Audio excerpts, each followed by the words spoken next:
Okay, so today I'm going to tell you guys how to make these desert rubric marines here today. And so I noticed that I didn't really see a whole lot of desert kind of themed Thousand Suns, so I thought I would make my own kind of bone-ish, bone white armor and this dirty gold color here mixed with a little bit of navy blue to really help that color come out here. So as I'll pan over to a couple of these models here so you can see what you can make.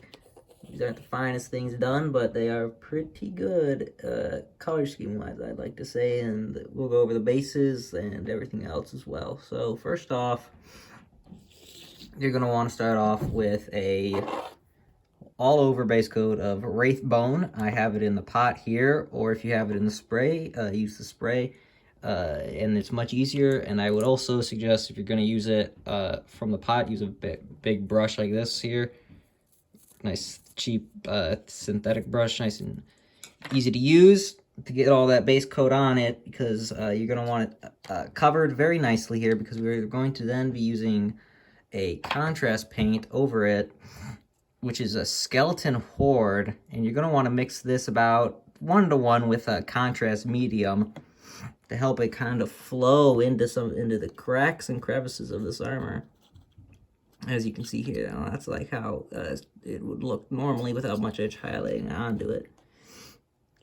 And it's important you get this step, the armor, done before you do the trim, because it'll be much harder to do it otherwise. So here, as you can see, the shoulder pads are probably going to be the worst parts that look, because it's so flat, but on the power packs you can just see how nice and deep that looks with the contrast paints seeping into the paint, into the model there. So once you get that done, you can either we're going to take then Pallid Witch Flesh or any kind of off-white bone color you have, and we're gonna you can either choose to use a nice brush here. I got this one here. It's nothing too special. I just bought it at Michael's. A nice cheap one. And try to carefully do edge highlighting on the tops of the armor panels. And just kind of pick up where that Skeleton Horde got a little too dark. Or if you're in a bit of a rush, you can take a kind of a mangled brush right here and just dry brush the whole thing. It'll get a much dustier look, which if you want a much dustier look than this, it certainly would fit and look amazing. I think one of the models I made here has done it that way, so you can try that as well. So once that step is done, again, it's Wraith Bone followed by Skeleton Horde, then highlighted with Pallid Witch Flesh to get this bone color. Then you're going to want to take Retributor Armor. I like it the most, or you can do Balthazar Gold if you want a deeper gold. And you're going to want to go around slowly and get all the trim on these guys, on their shoulder pauldrons. Here, as you see, an Exalted Sorcerer, the pauldrons, the knees, the chest area, the helmet, the helmet plume, and just get everywhere you can. Don't try to kill yourself with it, like underneath there, like no one's gonna see that, so why bother? Why, give yourself an extra headache or two? And go around nice and slow. Any areas you do mess up, it's okay. You can just go back with the Wraith Bone and Pallid Witch Flesh, and that area will just be a little bit lighter than most of the other areas, which is totally fine. And so then once you get that done, you're going to want to take, what I like to use is Cryptic Armor Shade Gloss. Right here, as you can see, really goes in and kind of makes it dark, almost a blackish gold. Especially in those recesses, it settles very nicely and gives it a nice tint. Nice kind of rosy red tint. But some of these other ones I've done with Gullyman Flesh, or you could use any kind of flesh wash you have. This one I did with Balthazar Gold, I believe. Done others with just regular lead belcher. And once that's done, you can take a little bit of silver paint. I used Runefang Steel to highlight it, and that'll give you just the crisp ones right there on those corners. Don't have to go too extreme, because the main point is going to be on that bone white trim and that navy blue. So once those two steps are done, you're ready to move on to the nice accent color here, which is going to be Cantor Blue. This is the base one here. It's a very nice, deep navy blue color on the robes of these guys.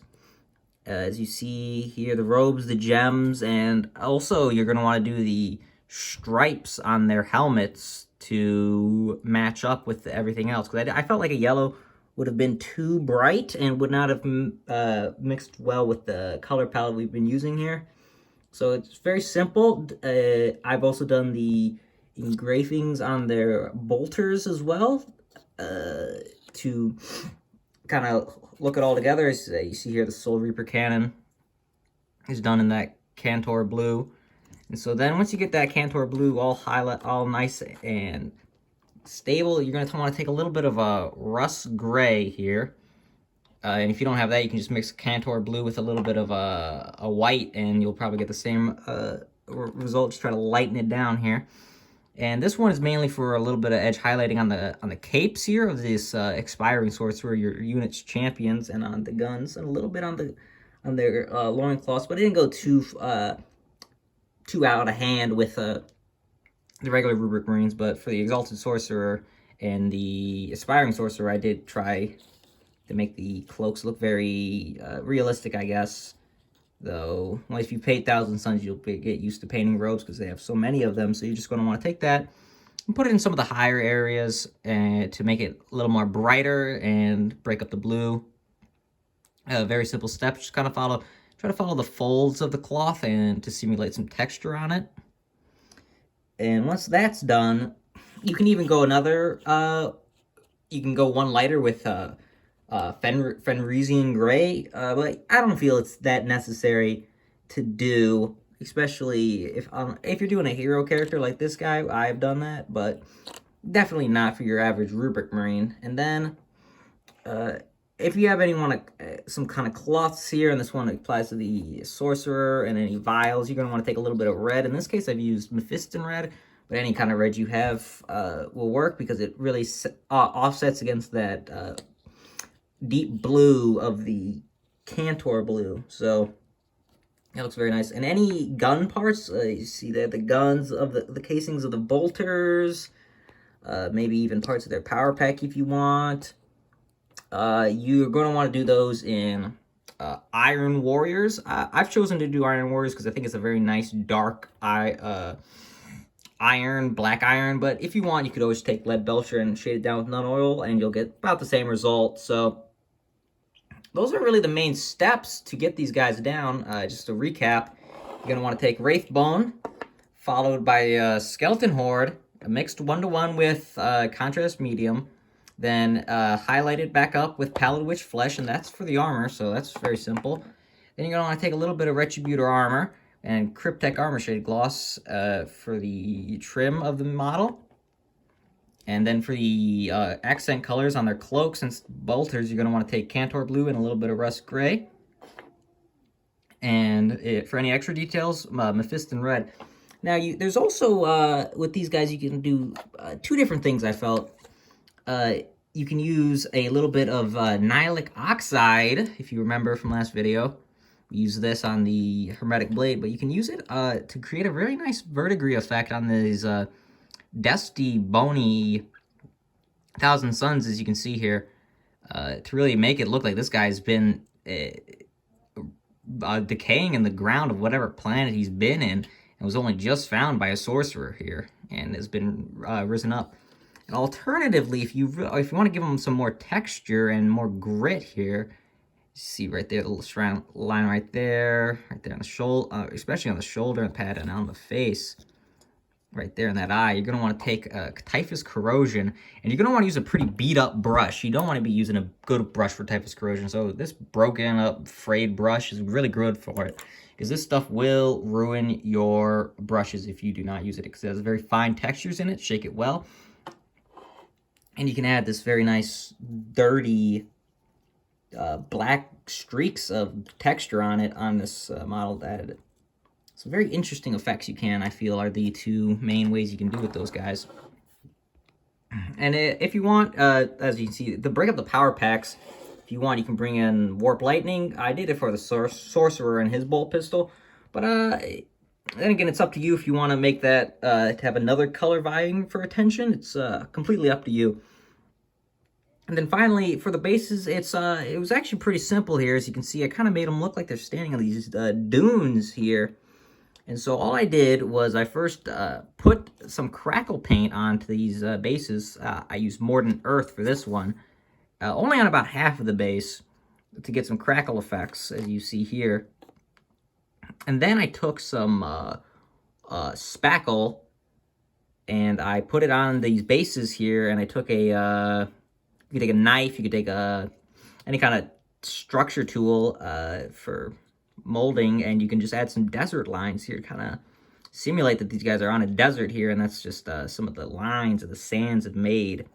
And then you can paint them in a few different ways. I've done some in kind of a reddish sand, some in a more neutral khaki color sand. If you want to do the khaki color sands, you're going to want to cover it with Xandri Dust, and then shade it with Skeleton Horde. If you want to get some of the redder sand, you're going to want to do again with Xandri Dust.